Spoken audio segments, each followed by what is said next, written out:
إن الحمد لله نحمده ونستعينه ونستغفره ونعوذ بالله من شرور أنفسنا وسيئات أعمالنا من يهده الله فلا مضل له ومن يضلل فلا هادي له أشهد أن لا إله إلا الله وأشهد أن محمدا عبده ورسوله يا أيها الذين آمنوا اتقوا الله حق تقاته ولا تموتن إلا وأنتم مسلمون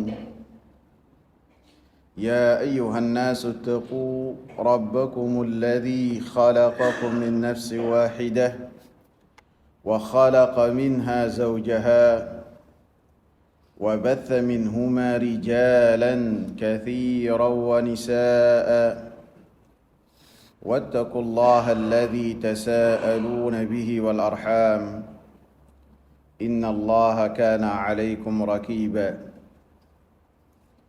يا أيها الذين آمنوا اتقوا الله وقولوا قولا سديدا يصلح لكم أعمالكم ويغفر لكم ذنوبكم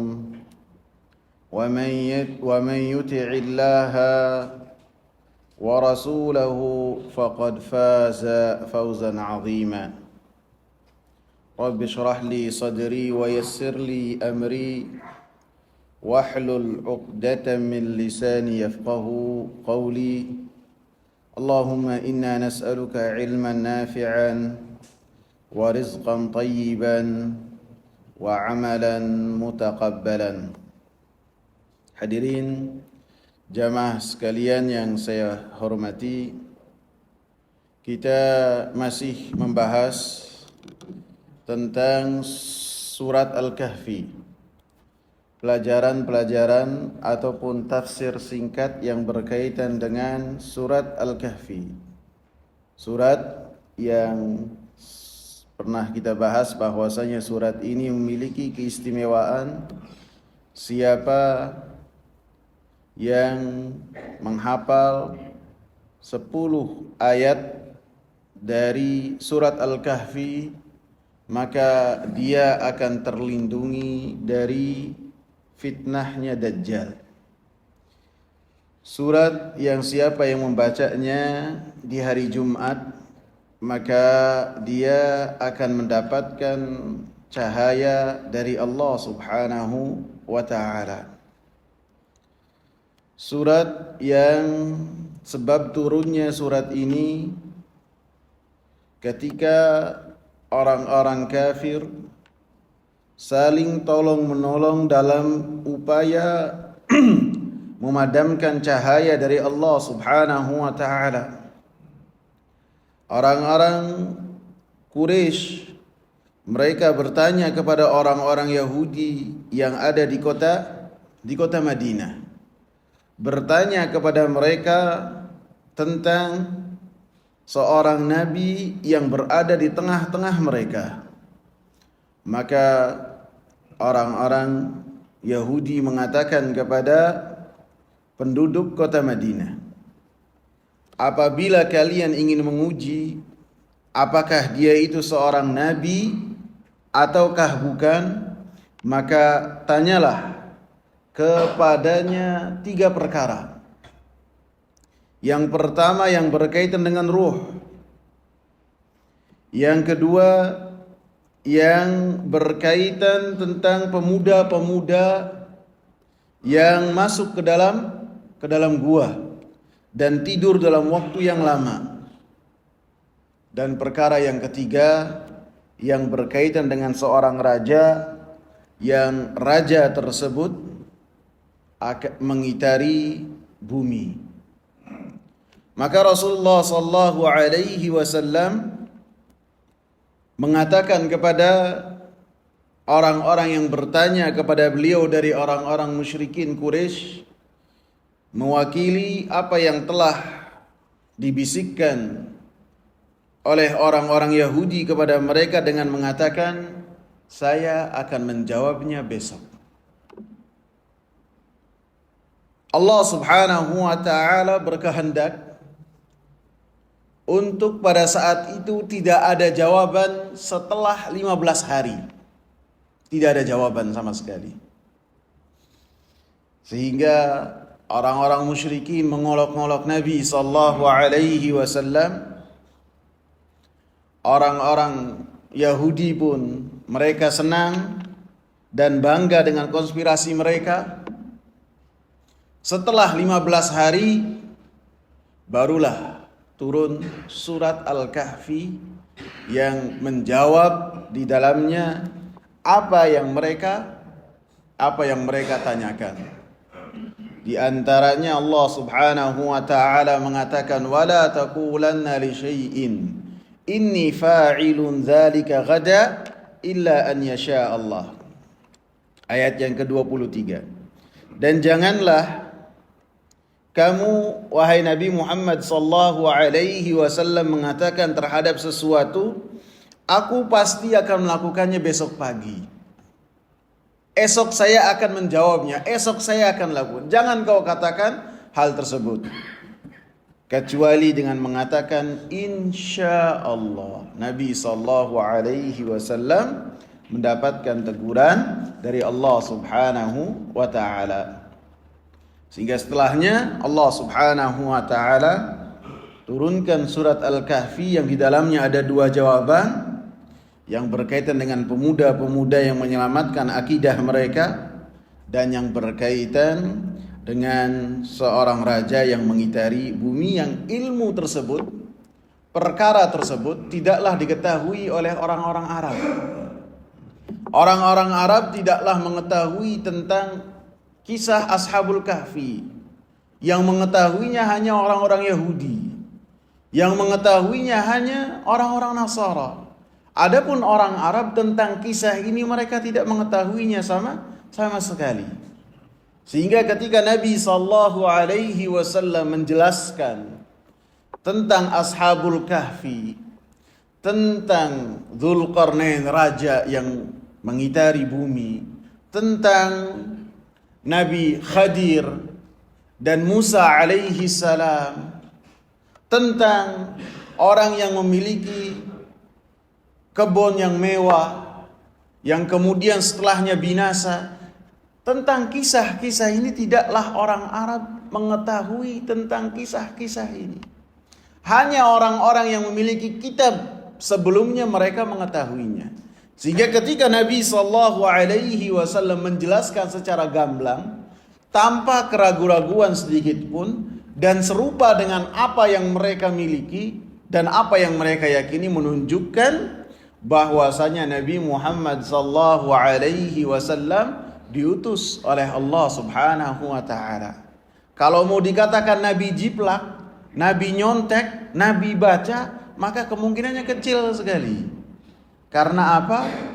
Karena Nabi itu ummi, tidak bisa membaca dan tidak bisa menulis. Dan keluarnya Nabi sallallahu alaihi wasallam dari kota Mekah itu sangatlah sedikit sekali. Hanya pada umur 12 tahun dan 25 tahun saja.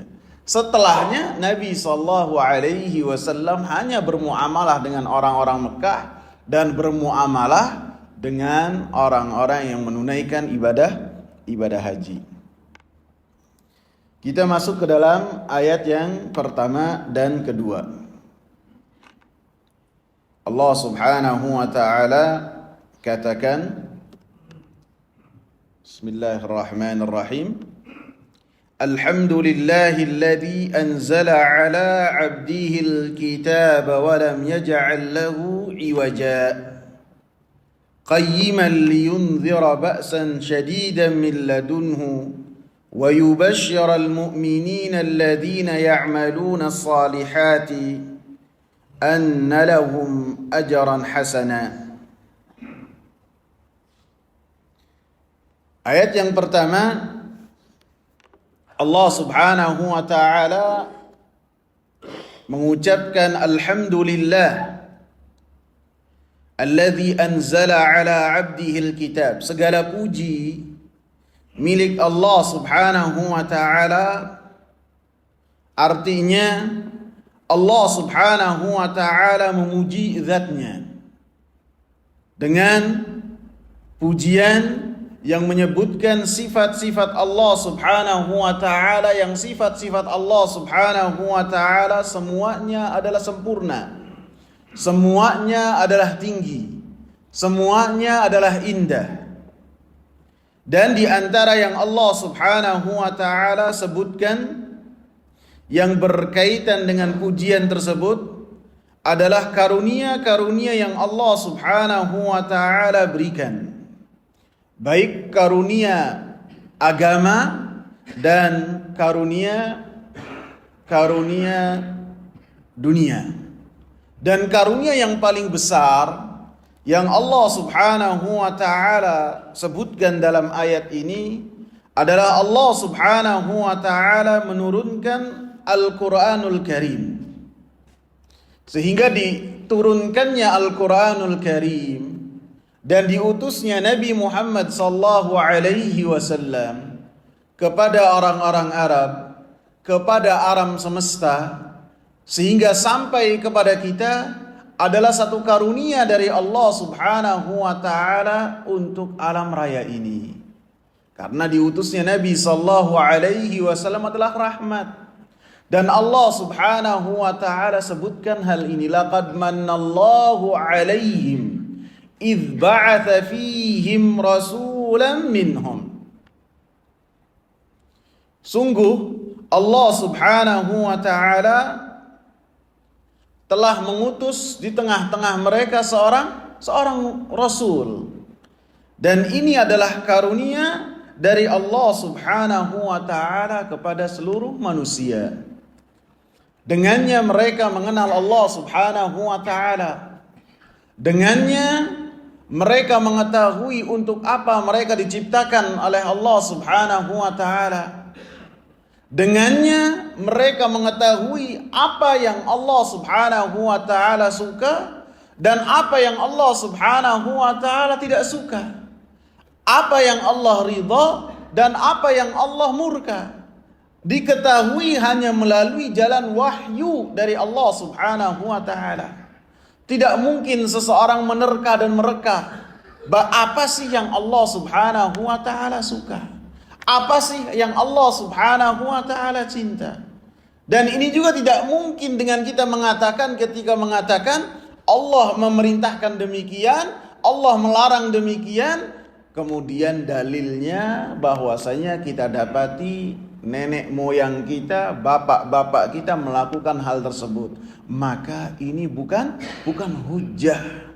Akan tetapi ini adalah alasan yang biasanya seseorang menentang perintah Allah, menentang perintah Rasul sallallahu alaihi wasallam. Sehingga hal ini adalah karunia dari Allah Subhanahu wa ta'ala kepada kita semua. Ala abdihi, Allah Subhanahu wa ta'ala menurunkan kepada hambanya Alkitab, Al-Quran. Hambanya di sini adalah Rasulullah sallallahu alaihi wasallam.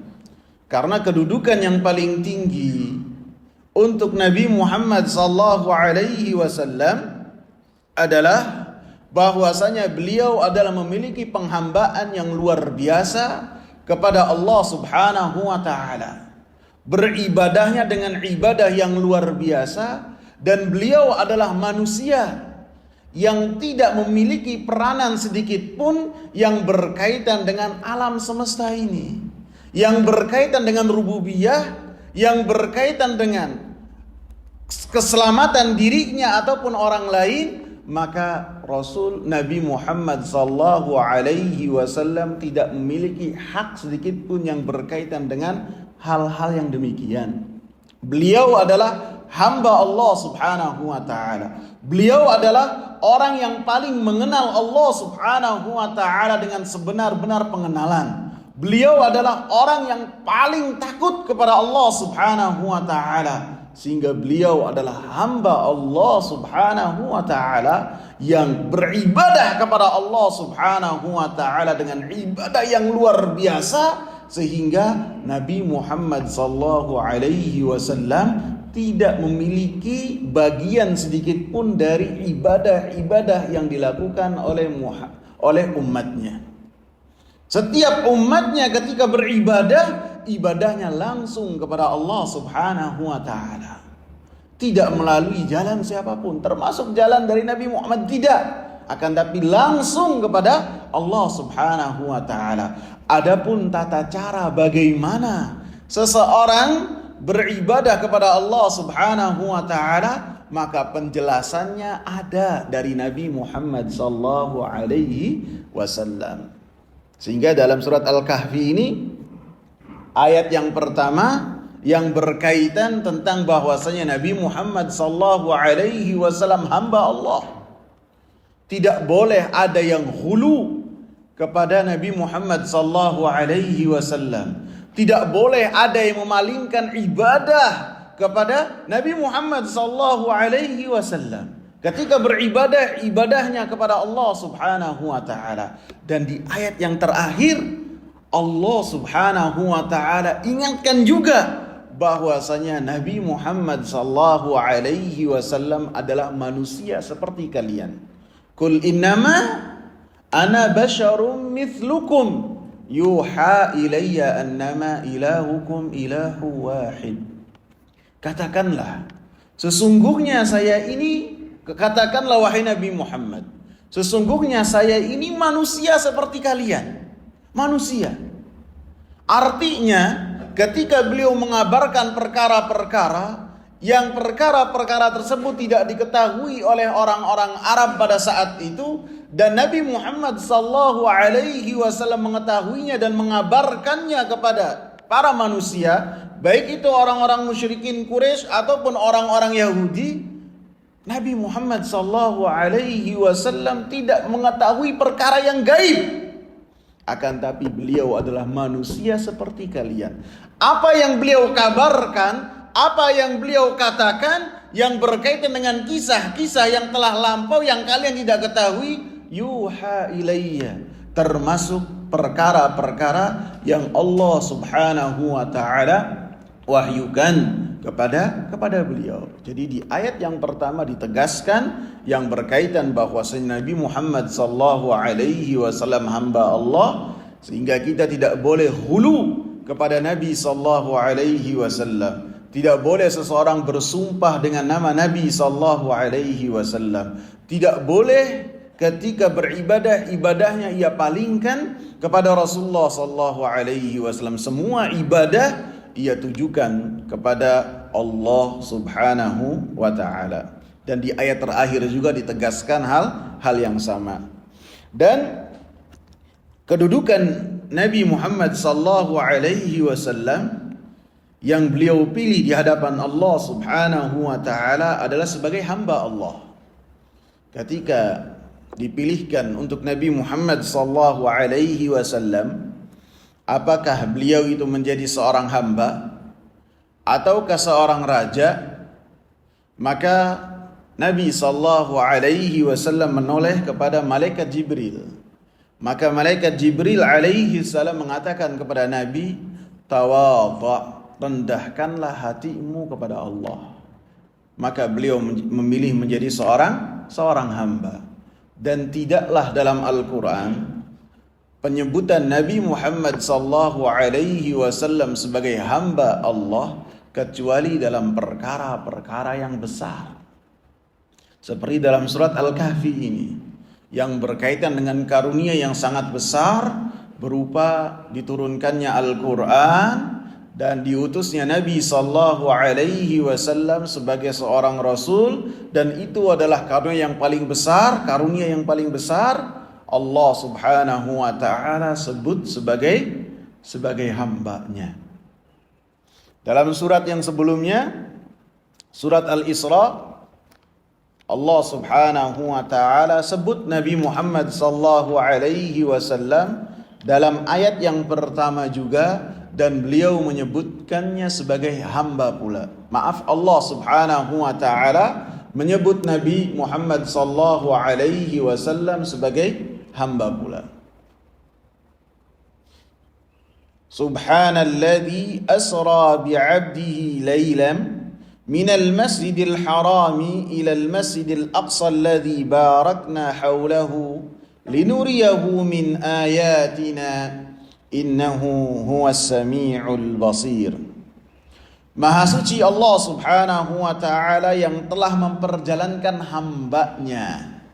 hambanya pada malam hari dari Masjidil Haram ke Masjidil Aqsa yang telah kami berkahi sekelilingnya, agar kami tunjukkan kepadanya dari tanda-tanda kekuasaan kami. Innahu huwas sami'ul basir. Sesungguhnya Dia Allah subhanahu wa ta'ala maha mendengar dan maha melihat. Perkara diisrakannya Nabi sallallahu alaihi wasallam dari Mekah menuju Palestina.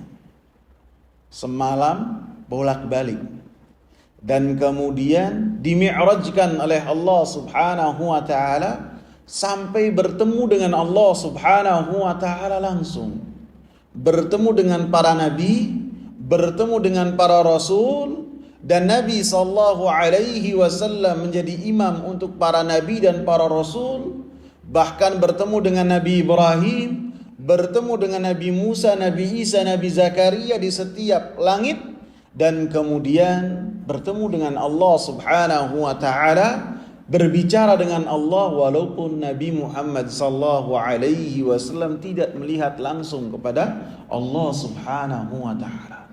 Perkara yang besar. Kemudian turun lagi dan balik lagi ke kota Mekah dan mengabarkan hal ini kepada orang-orang musyrikin Quraisy, sehingga mereka yang membenci kepada Nabi sallallahu alaihi wasallam makin benci dengan mengatakan bahwasanya sekarang Muhammad benar-benar gila. Sampai datanglah Abu Bakar As-Siddiq radhiyallahu anhu ketika beliau masuk kota Mekah dan dikabarkan kepada beliau apa yang telah dikatakan oleh Nabi Muhammad sallallahu alaihi wasallam, bahwasanya melakukan perjalanan dari Mekah ke Palestina, kemudian naik dan bertemu dengan Allah. Maka Abu Bakar jawabannya apa? Apabila Muhammad benar mengatakannya, saya membenarkannya. Allahu Akbar. Bahkan saya lebih membenarkan dari perkara itu, yaitu Muhammad mendapatkan wahyu dari Allah subhanahu wa ta'ala siang dan malam. Setelahnya Abu Bakar dijuluki oleh Rasulullah sallallahu alaihi wasallam dengan As-Siddiq. Begitu juga dalam surat Al-Baqarah, ayat-ayat yang pertama, ayat yang ke-22 kalau tidak salah. Setelah Allah subhanahu wa ta'ala membagi manusia menjadi 3 macam yang berkaitan dengan muamalah mereka dengan Al-Quranul Karim, maka setelahnya Allah subhanahu wa ta'ala bahas tentang kalimat La ilaha illallah wa Muhammadur Rasulullah. Kalimat La ilaha illallah tercantum dalam ayat yang ke-21 sampai 22. La ilaha illallah. Dan yang berkaitan dengan Muhammadur Rasulullah adalah tercantum dalam ayat 23 dan 24. Maka dalam ayat yang menetapkan bahwasanya Nabi Muhammad sallallahu alaihi wasallam seorang rasul, di surat Al-Baqarah ini Allah sebutkan dengan menyatakan abduna, bahwasanya Nabi Muhammad adalah hamba kami. Wa in kuntum fi raibin mimma nazzalna ala abdina fa'tu bi suratin min mithlih. Dan jika kalian meragukan apa yang telah kami turunkan kepada hamba kami, fa'tu bi suratin min mithlih, maka datangkanlah satu surat yang serupa dengan apa yang telah didatangkan oleh hamba kami atau yang telah kami turunkan kepada hamba kami. Wad'u syuhada'akum, dan kalian minta tolonglah kepada sesembahan-sesembahan kalian min dunillah, selain Allah, karena mereka beribadah juga kepada Allah. In kuntum sadiqin, jika kalian itu adalah orang-orang yang benar lagi jujur. Mereka manusia yang membanggakan bahasa mereka. Mereka meyakini bahwasanya mereka bahasanya sangat tinggi, sangat fasih. Kemudian Allah Subhanahu wa taala turunkan Al-Qur'an, yang Al-Qur'an tersebut mengalahkan apa yang mereka banggakan. Sehingga mereka begitu mendengar Al-Qur'an, hati-hati mereka seakan-akan terbang. Mata-mata mereka terbelalak. Kemudian bibir mereka tidak mampu kecuali mengucapkan ma yaqulu hadza bashar. Apa yang dikatakan oleh Muhammad, yang dikatakannya adalah Al-Qur'an, benar-benar kalamullah. Itu adalah Al-Qur'an, itu adalah kalamullah. Karena mereka mengetahui batas manusia ketika menyusun rangkaian kata-kata seperti apa, karena mereka ahlinya. Sehingga apa yang mereka banggakan dikalahkan oleh Allah Subhanahu wa taala. Dan Allah katakan, apabila kalian memiliki keraguan terhadap apa yang kami turunkan kepada hamba kami, maka datangkanlah seperti yang serupa dengan Al-Quran, satu surat saja. Surat yang paling pendek dalam Al-Quran apa? Al-Kautsar kali. Al-Kautsar ya. Kalian datangkan seperti Al-Kautsar. Maka mereka pun tidak sanggup untuk membawakan yang serupa dengan Al-Quran. Musailimah Al-Kadzab, ketika dia mengklaim bahwasanya dia adalah seorang rasul, kemudian membawakan beberapa ayat-ayat yang ia katakan sebagai kalamullah, kemudian apa yang ia yakini sebagai kalamullah ia bacakan kepada Amr bin al-As, yang pada saat itu dikatakan masih dalam keadaan kufur. Amr bin al-As ketika mendengarkan apa yang dibacakan oleh Musailimah Al-Kadzab kepada dirinya, nih saya pun punya apa yang dimiliki oleh Nabi, oleh Muhammad. Apabila orang Quraisy itu Muhammad mengatakan dapat wahyu, saya pun mendapatkan wahyu. Dia orang Quraisy, saya orang Yamamah. Maka kata Amr bin al-As, hati ma indak, berikan apa yang kau miliki. Kemudian dibacakan kepada Amr bin al-As apa yang dimiliki oleh Musailimah ini. Maka kata Amr bin al-As, wallahi inni la a'lam annaka la ta'lamu annaka kadzib. Demi Allah, saya meyakini bahwasanya engkau meyakini bahwasanya engkau itu adalah dusta terhadap apa yang telah engkau katakan. Jadi alhasil dalam yang berkaitan dengan perkara-perkara besar yang di dalamnya Allah Subhanahu wa taala memuji Nabi Muhammad sallallahu alaihi wasallam, maka Allah Subhanahu wa taala menyebut Nabi Muhammad sallallahu alaihi wasallam sebagai hamba Allah Subhanahu wa taala, dan ini adalah kedudukan yang sangat besar karena beliau memiliki penghambaan yang luar biasa kepada Allah.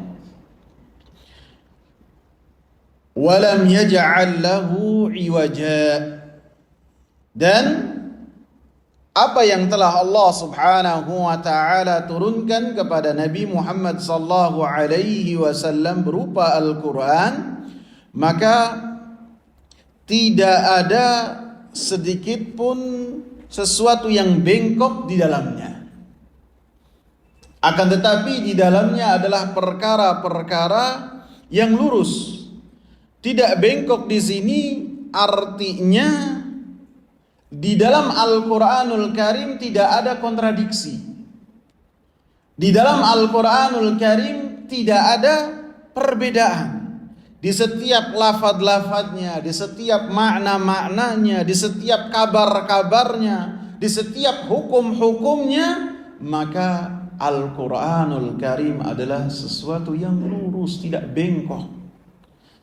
Kabar-kabarnya di dalamnya saling menyempurnakan, saling melengkapi. Antum bayangkan kisah Musa bersama dengan kaumnya, Allah Subhanahu wa ta'ala ulang-ulang kisahnya. Dalam satu surat disebutkan sedikit, dalam surat yang lain disebutkan secara panjang, dalam surat yang lain disebutkan juga secara panjang lagi.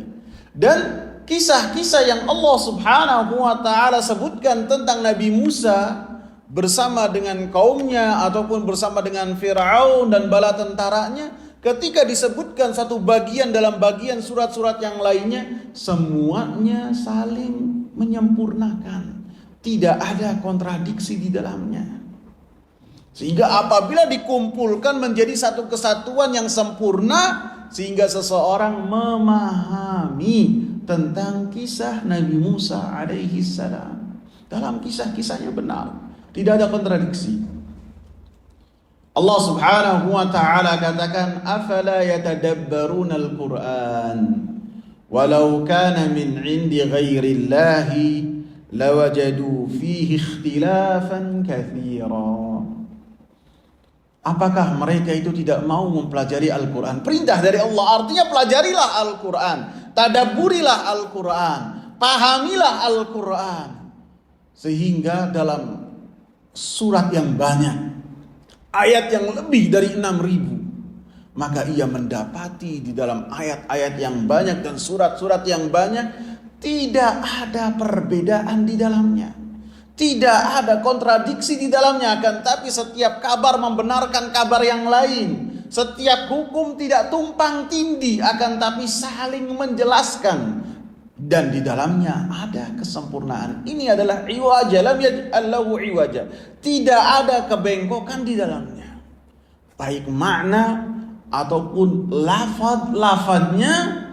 Maka orang-orang yang mereka bangga dengan bahasanya seperti orang-orang kafir Quraisy, walaupun mereka kufur, walaupun mereka tidak beriman kepada Nabi, ketika mendengar Al-Quran dibacakan oleh Rasulullah sallallahu alaihi wasallam, mereka bukan hanya membenarkan, akan tetapi menikmati Al-Quran yang dibaca oleh Nabi Muhammad sallallahu alaihi wasallam dan oleh sahabat-sahabat yang lain. Bahkan mereka orang-orang kafir Quraisy di siang hari mereka mencela Nabi, memaki Nabi dengan tentu tuduhan-tuduhan yang palsu, dengan harapan tuduhan-tuduhan tersebut menjadikan orang itu lari dari Nabi Muhammad sallallahu alaihi wasallam. Akan tapi sebaliknya, orang makin dilarang makin penasaran. Kalau antum mau memerintahkan ke orang lain, antum larang. Jangan lakukan ini, dia akan melakukannya. Begitu juga orang-orang Quraisy, mereka tanpa sadar akhirnya promosi tentang Nabi sallallahu alaihi wasallam ketika mereka memberikan tuduhan-tuduhan yang sangat tidak masuk akal. Sehingga banyak orang-orang yang berakal ketika dituduhkan kepada Nabi tentang hal-hal tersebut, mereka malah penasaran. Kalau emang benar Nabi gila, akan saya obati. Saya ini ahli untuk memberikan terapi kepada orang-orang gila. Apabila dia tukang sihir, saya ini ngerti mana buhul, mana bukan. Apabila dia syair, saya itu ngerti tentang hukum-hukum syair. Saya hadapi, jadi makin penasaran. Begitu juga orang-orang Quraisy, mereka sendiri yang memberikan tuduhan-tuduhan tersebut.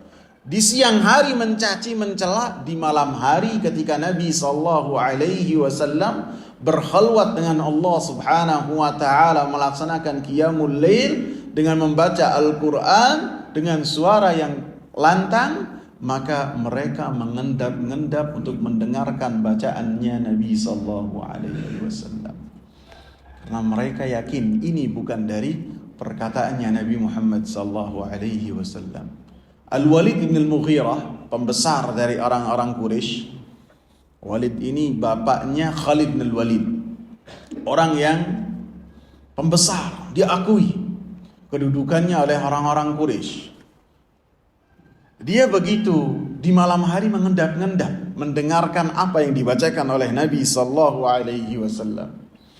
Kemudian dia dengan jujur menjelaskan tentang apa yang dibaca oleh Nabi sallallahu alaihi wasallam. Inna liqawlihi alladhi yaqulu halawah wa inna alaihi latalawah. Apa yang dibaca oleh Muhammad ini ada di dalamnya rasa yang manis sekali. Wa inna alaihi latalawah. Dan ketika mendengar apa yang dibaca oleh Muhammad ini ada keindahan di dalamnya. Pengakuan yang sangat dalam dari orang yang di siang hari mencela Nabi sallallahu alaihi wasallam. Karena di dalamnya tidak ada iwaj. Tidak ada kebengkokan, semua lafaz-lafaznya jelas. Maknanya apa? Jelas, kabar-kabarnya apa? Hukum-hukumnya apa di dalamnya? Adil setegak-tegaknya keadilan. Tidak ada di dalamnya kezaliman sedikit pun, karena ini datangnya dari Allah Subhanahu wa taala. Allah katakan, "Anzala ala 'abdihi." Allah lah yang menurunkan Al-Qur'an. Sehingga Allah pastikan la ya'tihil batilu min baini yadayhi wala min khalfihi tanzilun min hakimin hamid. Tidak ada kebatilan di dalam Al-Qur'an Al-Karim. Tidak ada. Mau dicari dari sisi manapun tidak ada kebatilan sedikit pun.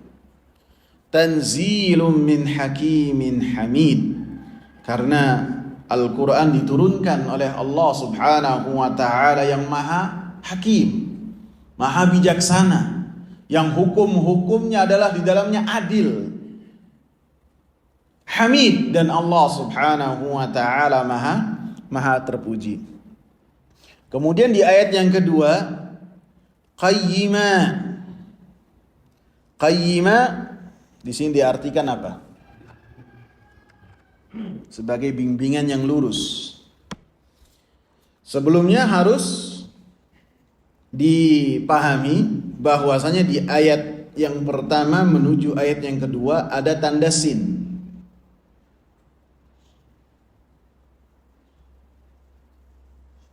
Yang artinya itu diam dengan, kalau hukum tajwid ya, diam tapi tanpa bernafas. Walam yaj'al lahu 'iwaja qayyiman liyunzira ba'san syadida. Artinya berhenti akan tapi tidak bernafas. Kalau disambung maka ini tidak boleh. Seakan-akan apabila disambung walam yaj'al lahu 'iwajan qayyima, maka seakan-akan Al-Qur'an yang Allah turunkan tidak ada kebengkokan di dalamnya dan tidak ada bimbingan yang lurus di dalamnya. Akan tapi ketika sampai ke ayat yang pertama haruslah berhenti. Dan sini disebutkan tanda sin yang artinya berhenti akan tapi tidak mengambil nafas. Kemudian lanjut qayyima, karena qayyima ini adalah sifat ataupun keadaan yang menjelaskan Alkitab, Al-Quran yang telah diturunkan oleh Allah, bukan yang berkaitan dengan kebengkokan yang disebutkan dalam ayat yang sebelumnya. Pada dasarnya termasuk cara Nabi sallallahu alaihi wasallam dalam membaca Al-Quran. Beliau ketika membaca Al-Quran, beliau selalu berhenti ketika ayat itu selesai. Ketika ayat itu selesai, maka Nabi sallallahu alaihi wasallam berhenti di ayat-ayat tersebut. Ketika membaca Al-Fatihah, Bismillahirrahmanirrahim. Alhamdulillahi rabbil alamin. Berhenti. Ar-Rahmanirrahim. Berhenti. Tidak karena memiliki nafas yang panjang kemudian dia langsung dari ayat yang pertama sampai ke 7. Boleh kalau kuat nafasnya boleh, tapi yang dicontohkan oleh Nabi sallallahu alaihi wasallam dalam setiap ayat maka beliau berhenti. Kemudian masih ada waktu nggak ikhwan? Habis? Masih ya? Sampai suruk ya? Kemudian di dalam ayat ini Allah Subhanahu wa taala sifati Al-Quran yang telah Allah Subhanahu wa taala turunkan dengan qayyimah. Qayyimah memiliki makna yang sangat banyak, disebutkan oleh para ulama dengan 3 makna. Yang pertama, qayyiman ay hadzal kitabul mustaqim. Qayyiman artinya ini adalah Al-Quran yang lurus, yang disebutkan dalam tafsir yang dicantumkan dalam tafsir Indonesia. Al-Quran yang Allah Subhanahu wa taala turunkan adalah Al-Quran yang lurus, yang tidak ada kebengkokan sama sekali di dalamnya. Ini maknanya. Sehingga ketika menyebutkan ini adalah Al-Quran yang lurus, menegaskan bahwasanya di dalam Al-Quran tidak ada kontradiksi sama sekali, tidak ada kebengkokan sama sekali. Yang kedua, qayyiman artinya qaimun ala masalihil ibadi fi dinihim wa dunyahum. Bahwasanya Al-Quran tegak dalam membahas kemaslahatan para hamba-hamba Allah Subhanahu wa taala, baik yang berkaitan dengan kemaslahatan agama mereka dan dunia mereka. Maka Al-Quran menjelaskan secara gamblang, walaupun pembahasannya secara garis besar saja. Karena Al-Quran yang Allah Subhanahu wa ta'ala turunkan, ini perintahnya adalah perintah-perintah yang secara garis besar saja. Seperti perintah yang berkaitan dengan sholat, Allah perintahkan wa aqimus shalah.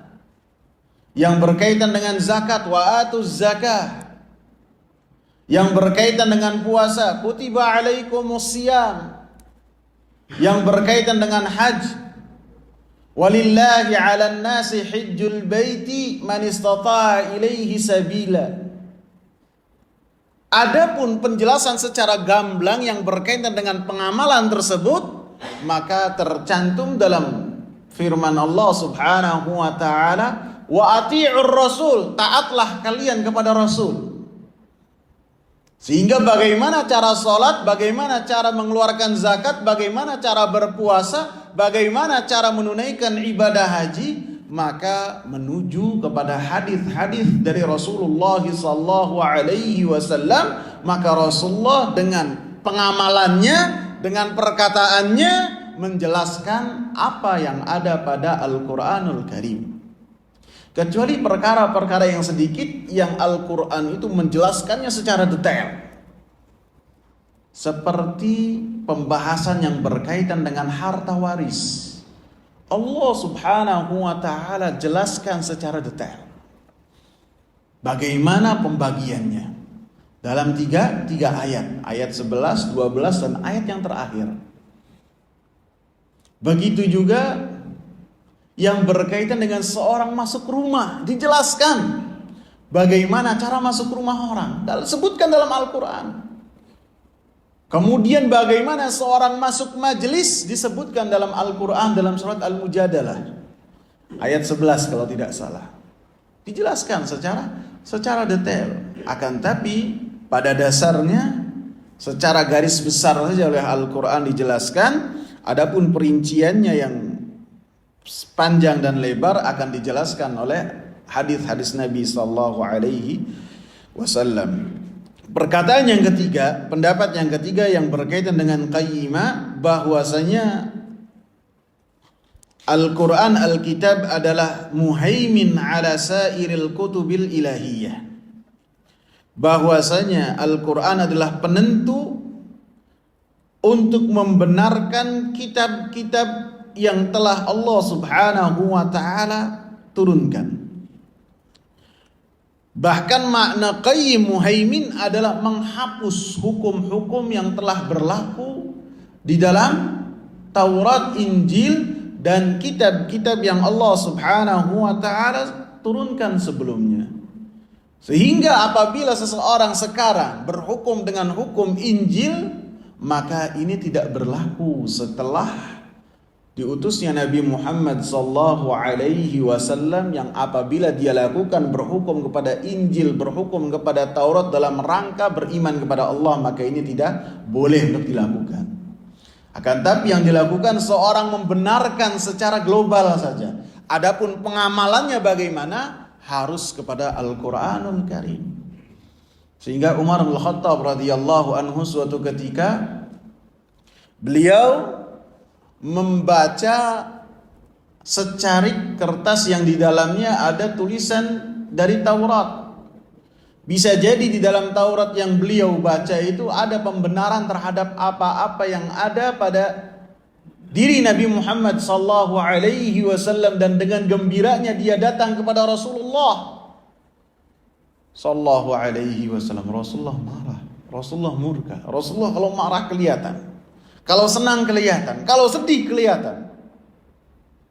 Begitu Umar memberikan Taurat kepada Nabi Muhammad sallallahu alaihi wasallam, Nabi tidak berbasa-basi, langsung mengatakan, "Amutahawwirun anta ya Ibnul Khattab?"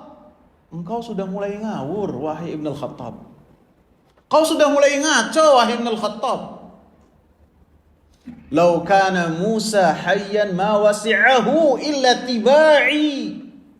Apabila Musa itu hidup sekarang di tengah-tengah kalian, maka Nabi Musa tidak ada kewajiban kecuali dia mengikut kepadaku. Kemudian Nabi sallallahu alaihi wasallam mengatakan, "Antum hadzi minal umam." Kalian adalah bagianku dari umat-umat. Wa ana hadzukum minar rusul. Dan saya adalah bagian kalian dari rasul-rasul. Dan apabila saya ada dan kalian mengikuti Nabi Musa, la dhalaltum, kata Rasulullah. Kalian pasti dalam keadaan tersesat ketika meninggalkan Nabi Muhammad dan meninggalkan Nabi yang memiliki kemuliaan juga. Yakni kalimullah. Bagaimana dengan orang-orang yang meninggalkan perkataan Nabi, perkataan Rasulullah sallallahu alaihi wasallam, mengikuti perkataan orang-orang yang bukan Nabi sallallahu alaihi wasallam, bukan, bahkan nasallahu al-afiyah, mengikuti perkataan orang-orang kafir dalam rangka mencampakkan dan menolak perkataan Nabi sallallahu alaihi wasallam. Allahu taala a'lam. Insyaallah akan kita lanjutkan pada pertemuan yang akan datang. Jadi kalau dalam menuntut ilmu harus sabar ya. Jangan sampai kita membahas surat Al-Kahfi, kajiannya sebulan sekali, nanti ada pertanyaan, "Ustaz, kapan kajiannya selesai materinya?" Gak apa-apa, terus kita menuntut ilmu. Kalau perlu pertemuan berikutnya kita bahas lagi ayat-ayat yang pertama. Kalamullah itu salah satu sifatnya la yakhlaqu min kathratil qiraah. Tidak usang. Hati ini tidak bosan dengan banyaknya dibaca kalamullah. Bayangkan sehari berapa kali kita baca surat Al-Fatihah, tapi kita tidak bosan dalam membaca surat Al-Fatihah. Itu termasuk mukjizat dari kalamullah. Cukup ya, semoga bermanfaat. Subhanakallahumma bihamdika asyhadu an la ilaha illa anta astaghfiruka wa atubu ilaik. Assalamualaikum warahmatullahi wabarakatuh.